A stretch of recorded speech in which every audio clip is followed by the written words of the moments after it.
tovanga mu Yesu okugoberera eddiini endala kubanga endala ngero bugero tetulinayo omulala asobola tugamba nti tugende ewuwe nga naye yazuukira mu kufa. Wangi tetulinayo omulala yenna mu nsi muno kasookedde ebaawo eyagobererwa n'attibwa oba n'afa bibye ne bamuteeka mu ntaana ate n'avaayo okujjako Yesu. Mukubire engalo ez'amaanyi zikubire waggulu mu linnya erya Yesu.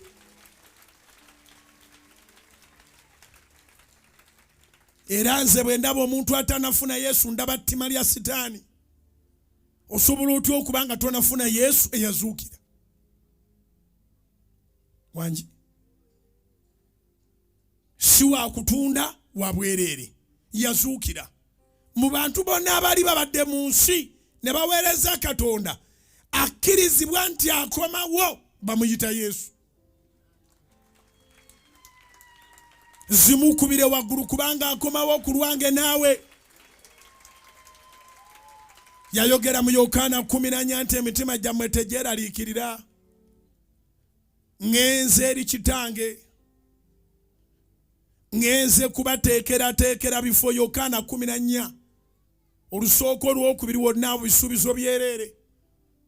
Let your hearts not be troubled. Yagenda kuteekateeka bifo. Akomawo aganti kubanga mu nyumba ya Kitange mulimu ebifo bingi. However much owuliranga ensi kati eri mu biliyoni zinga 8 ne bwe zinaawera 8.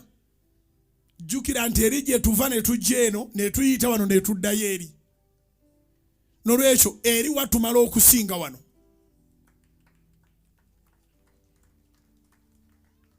Kola byonna by'okola naye kolerera eggulu.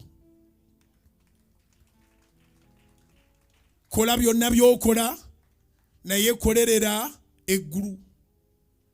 Omwaka 2025 balansinga engeri gy'onoonyaamu obwakabaka bwa Katonda ate n'engeri gy'onoonyaamu enkulaakulana ya wano.